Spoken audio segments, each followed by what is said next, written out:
If I'm elected president, we will have the world's reserve currency in better shape and order, and every country will follow it. And if they don't, we will put tariffs on that country and we won't trade. The centerpiece of my plan for a manufacturing renaissance will be a 15% Made in America tax rate. I brought the business tax rate from 39% or higher down to 21%. But now I'm doing a step further. I'm going to bring down the 21% to 15%. But he's also getting questions not just about his economic plan, but about other candidates like North Carolina gubernatorial candidate Mark Robinson. Harris doesn't get questions about Biden, who she backed and vouched for his lucidity when the rest of us knew better. But somehow it's Trump being asked about a guy from North Carolina who allegedly engaged in some highly inappropriate conduct. Joining us is townhall.com political editor and the host of the Guy Benson Show, Guy Benson. Welcome, Guy. If the border, immigration, and the economy are the top issues, it should portend success for Republicans, and yet the race looks really close. Why is that? Well, put simply, Trey, we're a very divided, polarized country, right? People can maybe agree theoretically that Trump would be better on the top issues, but roughly 45, 46, 47% of the country is going to vote one way, and a similar size group will vote the other way no matter what. That's the reality of our politics at the moment.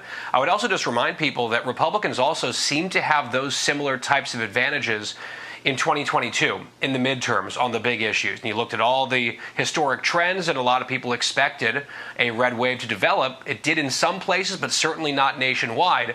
But a presidential cycle is different. It's a much bigger electorate. You have lower propensity voters who show up, who at least we believe will favor Donald Trump a little bit more. So very close election, polarized country, different ballgame.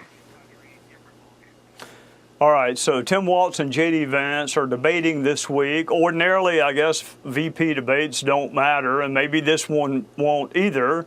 But is there at least a chance that in a close race, everything matters? Yeah, I think that's a fair question. And I'm not sure, right? It's hard to tell what actually moves the needle with anyone these days. For a while, it felt like that one, perhaps only debate between Trump and Harris was significant, might have helped her a little bit. But some of the data came back and suggested, well, maybe not so much. So now you go down a rung to the number two guys on the ticket.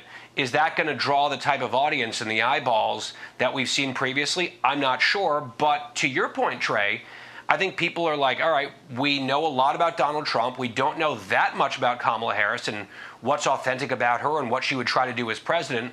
Let's kind of see who Trump's running mate is. They've cast him as this sort of dour weirdo. Is that true? Tim Walz, they're doing still, or at least trying to do the joy thing. Can he put any more meat on these bones in terms of policy?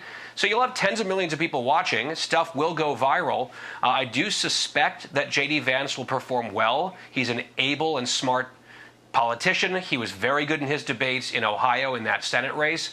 So I'll be watching with bated breath. I think it could be telling in a number of ways. I think he will hold Harris and Walz's feet to the fire in a way that we have not seen yet in almost any other setting.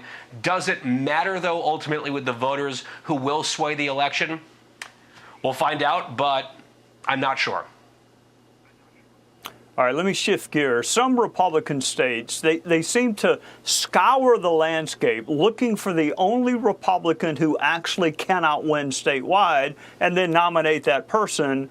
Mark Robinson and Kari Lake are behind in two really important states for the former president. Will they drag him down, or do you expect voters to split their tickets, or how do you see that? Well, number one, I think Republican voters have to prioritize winning moving forward, and I think they would argue in a lot of cases they do. But obviously some poor choices have been made, not just this year, hypothetically looking at polling, just back over recent cycles. You look at the number of points left on the field after those elections, and it can be very frustrating. It's been actually quite costly in terms of what the country has faced in terms of policy. I mean, losing those Georgia Senate seats, immensely costly, literally. I mean, trillions of dollars we're talking about with those two races going the wrong way in 2021. Now, your follow-up is, do some very flawed candidates on the right hurt Donald Trump or other Republicans on that ticket in those states, be it Arizona or North Carolina? I don't know. I mean, you can point out very flawed people on the left as well. We don't tend to talk as much about them or those scandals because the media has less interest in doing so.